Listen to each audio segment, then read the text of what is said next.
Adrშიც ხედავთ ალბათ ახლა თქვენ ბანერს, რომელიც პედაგოგებს აქვთ გაშლილი და ის რომ მასწავლებლები ევროპული განათლების საწყისია, ამას არაერთხელ ამბობენ ახალგაზრდები და ის რომ ევროპული განათლება ძალიან მნიშვნელოვანია მათთვის და სწორედ ერთ-ერთი მიზეზი რის გამოც ახალგაზრდები ამ აქციებზე დგანან ევროპული განათლების მიღების შესაძლებლობა, ეს არაერთხელ აღუნიშნავთ. ჩემს უკან დგანან პედაგოგები, რომლებმაც დღეს ილია ჭავჭავაძის ძეგლთან დაიწყეს შეკრება.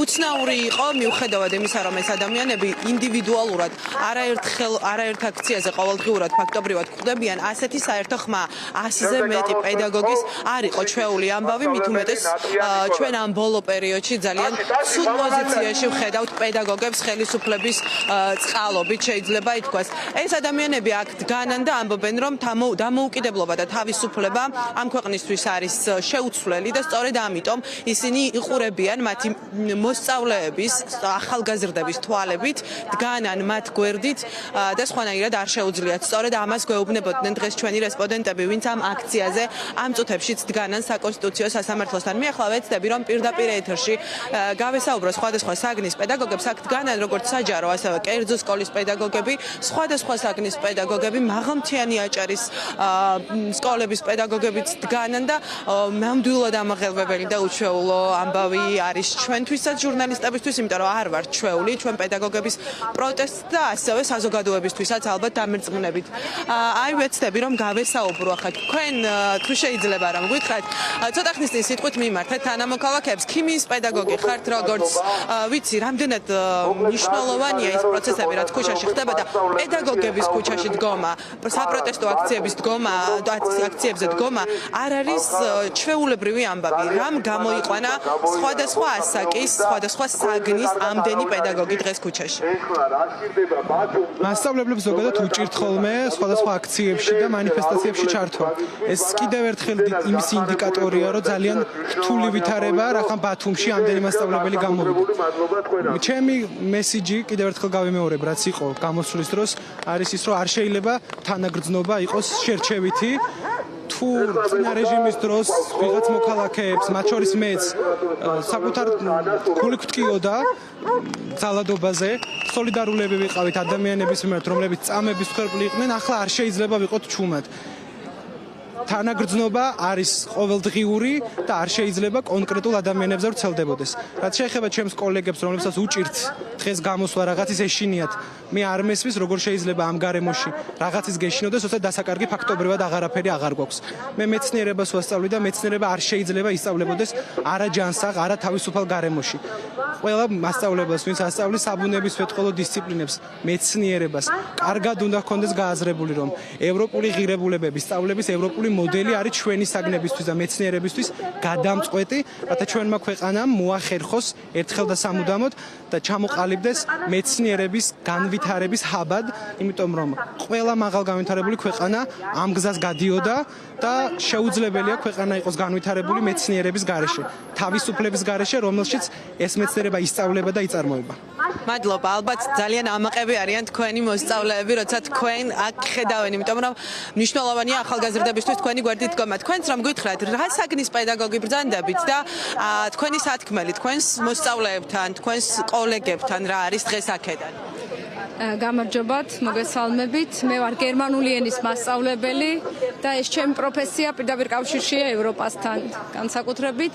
ჩემს მოსწავლეებს ვეტყოდი იმას, რომ ისინი უნდა იბრძოდნენ და უნდა იდგნენ ისტორიის სწორ მხარეს და ჩვენს მოსწავლეებს ყოველთვის გავუმაგრებთ ზურგს, ყოველთვის მათთან დავდგებით, რადგან ჩვენ მათ ვასწავლით სწორ ღირებულებებს და ეს სწორი ღირებულებები ჯერ მასწავლებელმა თვითონ უნდა შეიძინოს, თავისი მოქალაქეობრივი, საზოგადოებრივი ვალდებულებები თვითონ უნდა შეასრულოს, რომ შევიდეს შემდეგ მოსწავლესთან გაკვეთილზე და ის აღზარდოს სწორ პიროვნებად, ის აღზარდოს სწორ მოქალაქედ და მივიღოთ სწორი, ნამდვილი, რეალური და ევროპული მომავალი.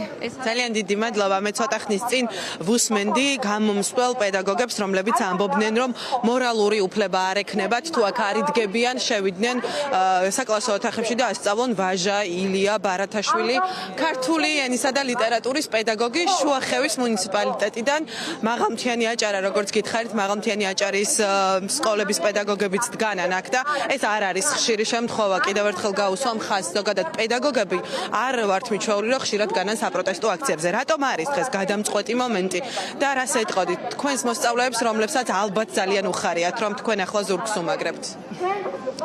მე ჩემს მოსწავლეებს ვეტყოდი, რომ მე ვამაყობ მათით, ძალიან მიყვარს ჩემი მოსწავლეები, ძალიან მიყვარს ჩემი პროფესია, იმიტომ რომ ეს არის ის სიხარული, რასაც ჩვენ ერთმანეთს ყოველდღე ვჩუქნით, ყოველ გაკვეთილზე. ისინი ისე კარგად აზროვნებენ, ისე კარგად იაზრებენ ყველაფერს, რომ მე ბევრჯერ მათი თანდასწრებით მithქვამს, რომ ნეტა ჩვენი ხელისუფალი ხედავდეს და აზროვნებდეს ასე კარგად. მაგრამ იცით რა არის? ჩემი მოსწავლეები თავისუფლები არიან. თავისუფლები არიან, იმიტომ რომ არავის ძე არ გაყიდულან, იმიტომ რომ არავის ანგარიშს არ უწევენ და რასაც გულწრფელად ფიქრობენ, იმასვე ავრცელებენ და ამბობენ ყველგან.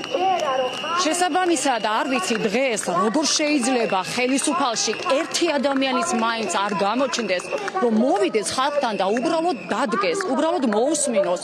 მე რომ ჩემს მოსწავლეებს არ მოусმინო, გრჯერობთ, რომ არც ერთი მათგანი მე არ მომისმენს. ანუ მე მასწავლებელი ვარ პირადი მაგალითი მათთვის ქცევისა. ასევე უნდა იყოს ხელისუფალი პირადი მაგალითი ხალხის ქცევისა, მაგრამ კიდევ კარგი რომ არ არის, ისინი ისეთი ყრუები არიან გამხტარი. უკვე მე-19 დღეა ხო პროტესტისა და ერთი საჯარო მოხელეც არ მინახავს მოსული, რომ მოესმინა გულწრფელი ემოცია მაინც გამოიხატვა და თანაგზნობა და სოლიდარობა. ამით დამტკიცდა ის, რომ საჯარო მოხელეებს დიდი ხანია წართმეული აქვს სიტყვის თავისუფლება. ისინი პოსტებს მხოლოდ იმასდებენ, რასაც ჯგუფში ხელისუფალი ჩაუგდებს, არიქა ზუსტად ერთსა და იმავე საათზე ერთი და იგივე პოსტი იწერება საჯარო მოხელეებისგან და ანუ ნახეთ რას ვხედავთ, საჯარო მოხელეებსაც კი წართმეული აქვს სიტყვის თავისუფლება. ხარისხიან განათლებას, როდესაც ვსაუბრობ ჩვენ და ვიწონებთ სხვადასხვა პროექტებით თავს, მე სამწუხაროდ ვერ ვხედავ იმ შედეგებს, რასაც რეალურად უნდა ვხედავდეთ. ხარისხიანი განათლება ნიშნავს, რომ ჩვენი განათლების დონე უნდა ამაღლდეს, სად ჩანს რომ ამაღლდა. ერთეული მოსწავლეები მართლაც ამაღლდნენ და მართლაც ჩანს მათი შედეგები, მაგრამ პიზას კვლევის შედეგები გავიხსენოთ. ჩვენ უკან დავიხიეთ წაკითხulis გააზრებაში. ეს იმას ნიშნავს, რომ რეფორმები, რომლებსაც განათლების სისტემაში ატარებენ, არც ერთი რეფორმის შედეგი არ განუსაზღვრავს. არავის კვლევა არ ჩაუტარებია, კვლევა კვლევისთვის ტარდება და რეალურად სულ სხვა სურათი იხატება. პროგრამები ერთმანეთს ისეა დაშორებული, როგორც ცა და დედამიწა. რატომ უნდა მჭირდებოდეს მე ქართული ენისა და ლიტერატურის მასწავლებლებს ყოველი ტექსტის ახალად დაწყების დროს შესაბამისად ისტორიული ეპოქის მიმოხილვისთვის დავთმო საათები, რომ არიქა ცოტა მაინც წარმოდგენა შეუქმნა ბავშვს რა სიტუაციაში, რადგან ყოველი ტექსტი ხომ იმ ისტორიული ეპოქის გამოძახილია და მე მიკვირს პირდაპირ, რომ ამდენი განათლებული ადამიანი ყავს საქართველოს და არავის არ ეკითხებიან აზრს. აი, აგერ ახლახანს მაგალითად მოვისმინე კახა გოგოლიშვილის სიტყვა. კახა გოგოლიშვილის ნაირი განათლებული გვეყონება ქვეყანაში და არც ერთი ხელისუფალი მას არ მოусმენს. არ ვიცი რა ქვია ამას. მადლობა, არაერთი მსგავსი პრეცედენტია ჩვენს ქვეყანაში სამწუხაროდ.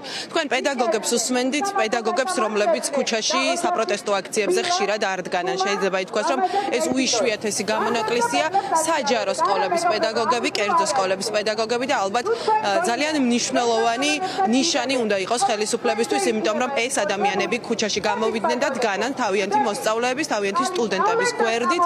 ბათუმში მე-18 დღეა უწყვეტად მიმდინარეობს საპროტესტო აქციები ჩვენ საკონსტიტუციო სასამართლოსთან ვიმყოფებით და ბათუმი ნამდვილად აგონებს თავის ხმამაღალ ხმას დანარჩენ საქართველოს.